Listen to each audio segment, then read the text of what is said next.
मान्य सदस्यहरूले मान्य सदस्य म बोल्दैछु। मान्य सदस्य म बोल्दैछु। मान्य सदस्यको प्रश्नको उत्तर दिन खोज्दैछु। सुन्ने धैर्य गर्नुहोस्। मान्य सदस्य सुन्ने धैर्य गर्नुहोस्।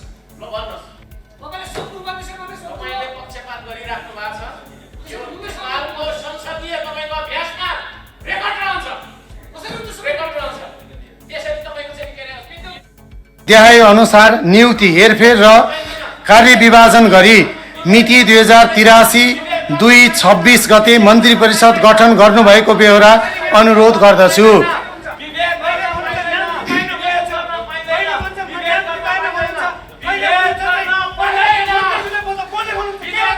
श्री बालेन्द्र शाह प्रधानमन्त्री रक्षा, डाक्टर स्वर्णिम वाग्ले मन्त्री अर्थ, श्री शिशिर खनाल मन्त्री परराष्ट्र, श्री विराज भक्त श्रेष्ठ मन्त्री ऊर्जा जलस्रोत तथा सिंचाई। मान्य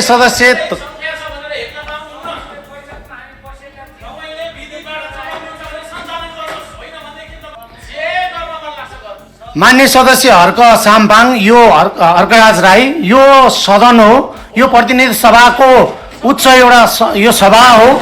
यसमा यहाँले प्रयोग गरिरहेको शब्दहरू गम्भीर छन्। मान्य सदस्यहरू, मैले भनिरहेको छु, म केही भन्न खोज्दैछु, मान्य सदस्यहरूलाई सुनाउन खोज्दैछु, तर मान्य सदस्यहरू सुन्न धैर्य राख्नुहुन्न। धैर्यता राख्नुहोस् न मान्य सदस्यहरू, धैर्यता राख्नुहोस्। सुन्ने म सुनिरहेको छु, धैर्यता राख्नुहोस्। मैले केही बोल्न खोज्दैछु, मैले केही भन्न खोज्दैछु, मान्य सदस्य धैर्यता नै राख्नुहुन्न। प्रतिनिधि सभा नियमावलीको 21 को कमा प्रष्ट रूपमा लेखिएको छ, सभामुखको ध्यानाकर्षण गर्नको निमित्त उठ्नुपर्ने र सभामुखले निजको नाम बोलाएपछि वा इशारा गरेपछि मात्र बोल्नुपर्ने। घमा पनि स्पष्ट लेखिएको छ, अशिष्ट, अश्लील, अपमानजनक, आपत्तिजनक शब्द वा सार्वजनिक शिष्टाचार वा नैतिकताको प्रतिकूल हुने गरी बोल्न र कुनै व्यक्ति, जाति, धर्म, भाषा वा लिङ्गलाई होच्याउने वा अरू कुनै किसिमले असर पर्ने गरी बोल्न र असंसदीय शब्द प्रयोग गर्न नहुने। प्रतिपक्षी दलका माननीयहरूले पटक पटक यस सदनको अपमान गर्दै नियमावलीको उल्लङ्घन गर्नुभएका कारणले म सदनको यस विषयमा गम्भीर ध्यानाकर्षण गराउन चाहन्छु। सभामुख महोदय,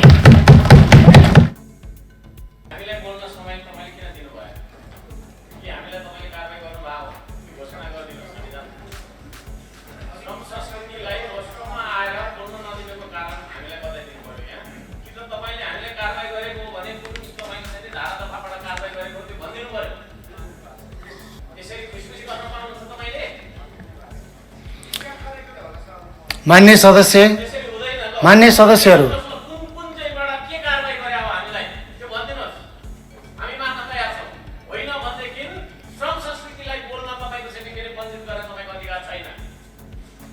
मान्य सदस्य यहाँ वाद विवाद नगरौँ। मान्य सदस्यहरूलाई मैले करिब 1 घण्टादेखि मान्य सदस्यहरूबाट नाम आउने समय माग्ने अपेक्षा गरेको थिएँ।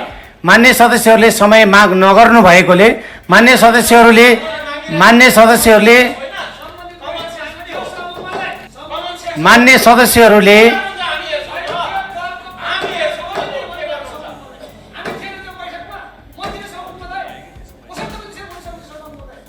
मैले मान्य सदस्यहरूलाई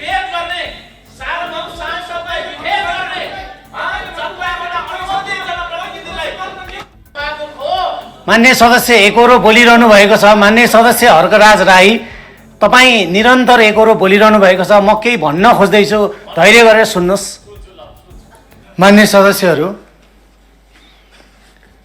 राष्ट्रपतिको कार्यालयबाट पत्र प्राप्त भएको छ, सोको बेहोरा म पढेर सुनाउँछु।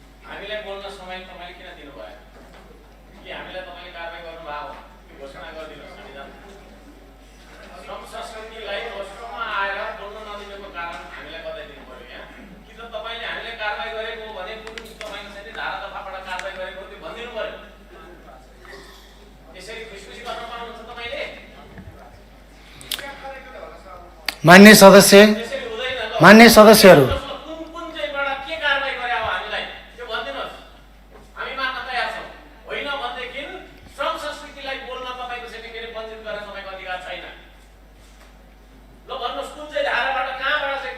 के कारबाही हो? हामी जान्न चाहन्छौँ के कारबाही मान्य सदस्यहरूले मान्य सदस्य म बोल्दैछु।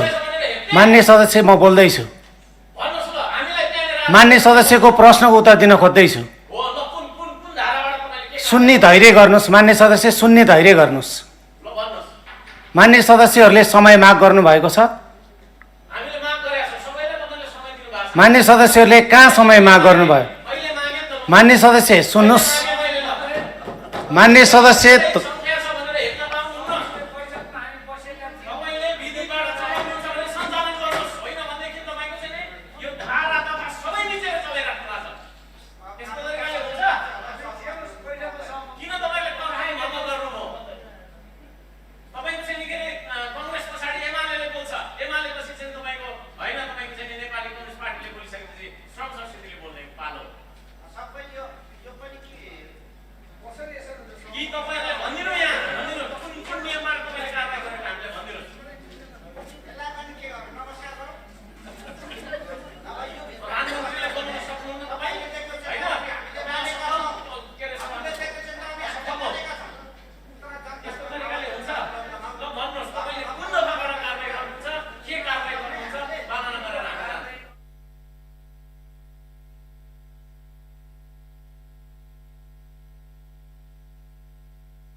मान्य सदस्यहरू सभामुखले बोल्दाखेरि कि सुन्ने धैर्यता राख्नुहोस् कि म धैर्य भएर सुनिरहन्छु। मान्य सदस्यहरू बोलिरहनुहोस्। मान्य सदस्य यहाँ वाद विवाद नगरौँ। मान्य सदस्यहरूलाई मैले करिब एक घण्टादेखि मान्य सदस्यहरूबाट नाम आउने समय माग्ने अपेक्षा गरेको थिएँ। मान्य सदस्यहरूले समय माग नगर्नु भएकोले मान्य सदस्यहरूले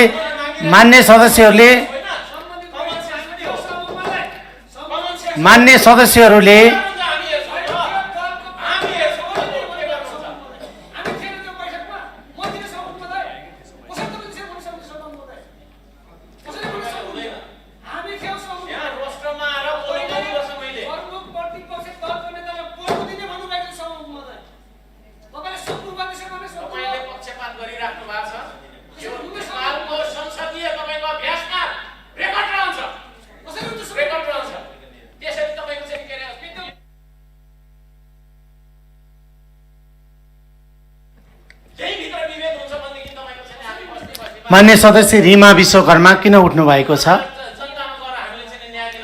हुन्छ, नियमावलीको कुन नियम आपत्ति हो? छोटकरीमा आफ्नो भनाइ राख्नुहोस् मान्य सदस्य।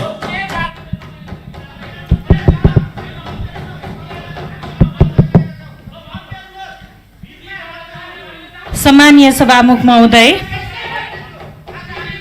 प्रतिनिधि सभा नियमावलीको 21 को कमा प्रष्ट रूपमा लेखिएको छ, सभामुखको ध्यानाकर्षण गर्नको निमित्त उठ्नुपर्ने र सभामुखले निजको नाम बोलाएपछि वा इशारा गरेपछि मात्र बोल्नुपर्ने। घमा पनि स्पष्ट लेखिएको छ, अशिष्ट, अश्लील, अपमानजनक, आपत्तिजनक शब्द वा सार्वजनिक शिष्टाचार वा नैतिकताको प्रतिकूल हुने गरी बोल्न र कुनै व्यक्ति, जाति, धर्म, भाषा वा लिङ्गलाई होच्याउने वा अरू कुनै किसिमले असर पर्ने गरी बोल्न र असंसदीय शब्द प्रयोग गर्न नहुने। प्रतिपक्ष दलका माननीयहरूले पटक पटक यस सदनको अपमान गर्दै नियमावलीको उल्लङ्घन गर्नुभएका कारणले म सदनको यस विषयमा गम्भीर ध्यानाकर्षण गराउन चाहन्छु। सभामुख महोदय,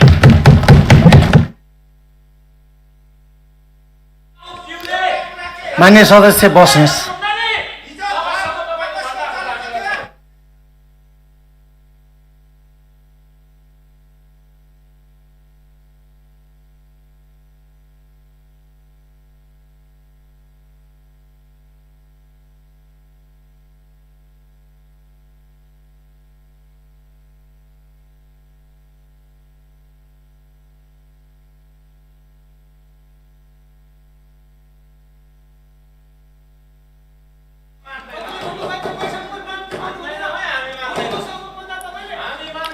श्रम संस्कृति पार्टीका मान्य सदस्यहरूलाई म ध्यानाकर्षण गर्न चाहन्छु। मैले मान्य सदस्यहरूलाई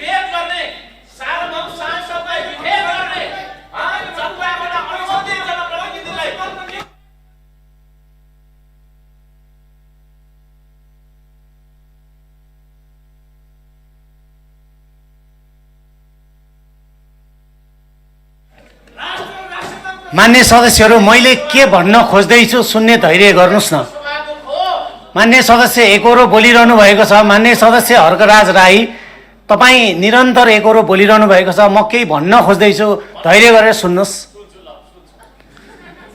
मान्य सदस्यहरू, मैले मान्य सदस्यहरूबाट विपक्षी बेन्चका सबै दलका मान्य सदस्यहरूलाई बोल्न दिने तयारी साथ नै बोल्न दिइरहेको हो। मान्य सदस्यहरूबाट नाम आउने, कसले बोल्ने हो भन्ने विषयमा नाम आउने अपेक्षा म निरन्तर गरिरहेँ। मान्य सदस्य सुन्न धैर्य गर्नु पर्यो। मैले बोल्न सकेकै छैन मान्य सदस्य।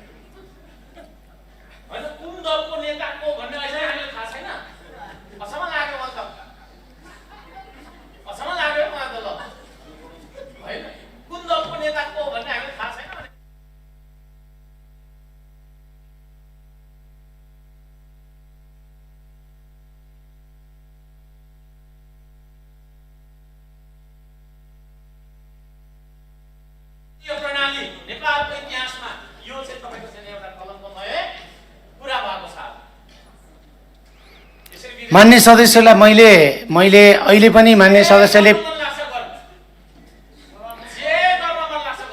मान्य सदस्य हर्क साम्पाङ, यो हर्कराज राई, यो सदन हो, यो प्रतिनिधि सभाको उच्च एउटा यो सभा हो। यसमा यहाँले प्रयोग गरिरहेको शब्दहरू गम्भीर छन्। यहाँले प्रयोग गरिरहेको शब्दहरू मर्यादा विपरीत छ। यहाँले प्रयोग गरिरहेको शब्द अपमानजनक छ र यहाँलाई म फेरि ध्यानाकर्षण गराउन चाहन्छु। मैले भनिरहेको छु मान्य सदस्यहरू, मैले भनिरहेको छु, म केही भन्न खोज्दैछु, मान्य सदस्यहरूलाई सुनाउन खोज्दैछु, तर मान्य सदस्यहरू सुन्न धैर्य राख्नुहुन्न। धैर्यता राख्नुहोस् न मान्य सदस्यहरू, धैर्यता राख्नुहोस्। म सुनिरहेको छु, धैर्यता राख्नुहोस्। मैले केही बोल्न खोज्दैछु, मैले केही भन्न खोज्दैछु, मान्य सदस्य धैर्यता नै राख्नुहुन्न। मान्य सदस्य, यो कुनै बाहिर गएर सभामा बोलेको सम्बोधन अथवा बाहिर कुनै ठाउँमा गएर बोलिरहनु भएको होइन। यो प्रतिनिधि सभाको एउटा उच्च सभा हो। मान्य सदस्य,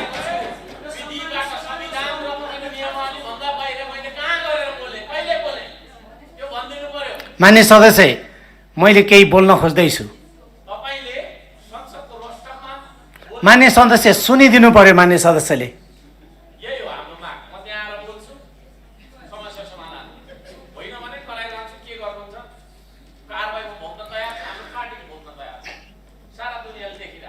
मान्य सदस्यहरूलाई मैले बोल्न दिनैको लागि सबै मान्य सदस्यहरूलाई विपक्षी बेन्चका दलगत रूपमा मान्य सदस्यलाई दिन तयारी गरेर दिइरहेको र मान्य सदस्यहरूबाट समय माग भएन, मान्य सदस्यहरूबाट नाम पठाइएन। तर पनि म दिने कोसिस गर्थेँ। तर मान्य सदस्यलाई एउटा कुरा ध्यानाकर्षण गराएँ, जति बेला सरकारको तर्फबाट मान्य मन्त्रीबाट मान्य सदस्य, मैले यहाँलाई केही सुनाउन खोज्दैछु।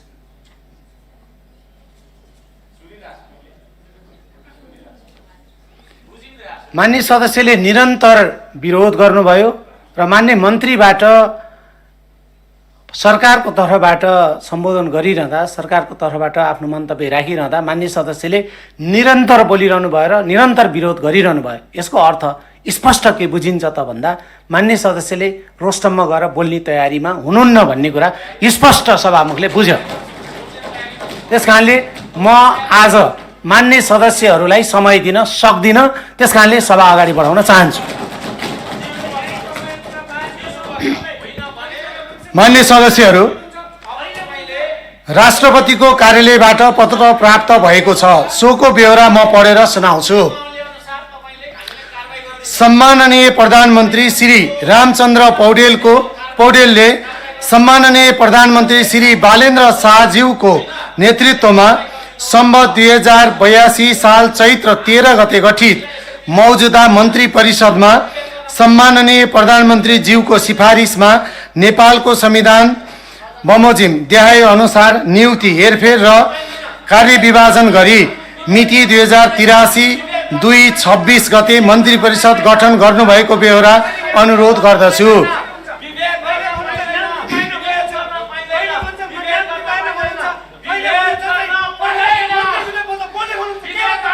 श्री बालेन्द्र शाह प्रधानमन्त्री रक्षा, डाक्टर स्वर्णिम वाग्ले मन्त्री अर्थ, श्री शिशिर खनाल मन्त्री परराष्ट्र, श्री विराज भक्तश्रेष्ठ मन्त्री ऊर्जा जलस्रोत तथा सिंचाई, श्री सुदन गुरुङ मन्त्री गृह,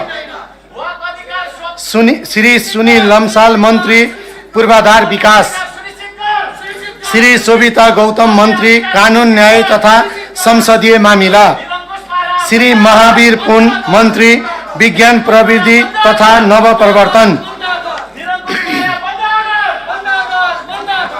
श्री सीता बादी मन्त्री महिला बालबालिका लैङ्गिक तथा यौनिक अल्पसंख्यक तथा सामाजिक सुरक्षा, श्री प्रतिभा रावल मन्त्री भूमि व्यवस्था सहकारी सङ्घीय मामिला तथा सामान्य प्रशासन, श्री निशा मेहता मन्त्री स्वास्थ्य तथा खाद्य स्वच्छता, श्री सस्मित पोखरेल मन्त्री शिक्षा तथा खेलकुद, श्री खडकराज पौडेल मन्त्री संस्कृति पर्यटन तथा नागरिक उड्डयन, डाक्टर विक्रम तिमलसेना मन्त्री सूचना तथा संचार, श्री गीता चौधरी मन्त्री कृषि वन तथा पर्यावरण, श्री गौरी कुमारी मन्त्री उद्योग वाणिज्य तथा आपूर्ति, श्री रामजी यादव मन्त्री युवा श्रम तथा रोजगार। मिति 2083-226 महादेव पन्थ सचिव।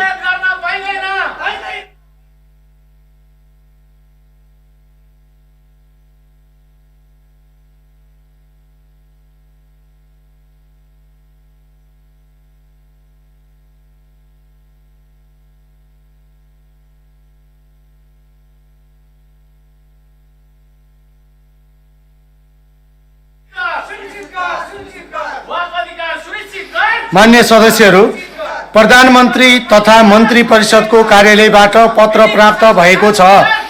सोको ब्यौरा म पढेर सुनाउँछु।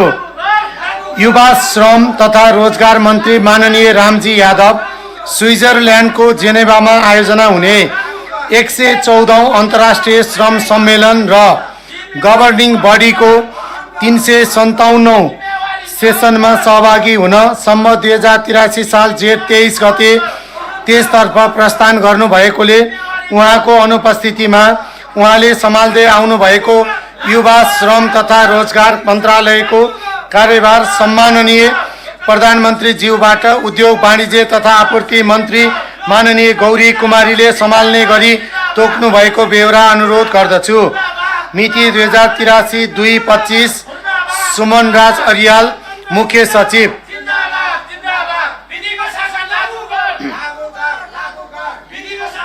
मान्य सदस्यहरू, प्रतिनिधि सभा नियमावली 2083 को नियम 13 बमोजिम प्रतिनिधि सभा कार्यव्यवस्था परामर्श समितिमा निम्नलिखित मान्य सदस्य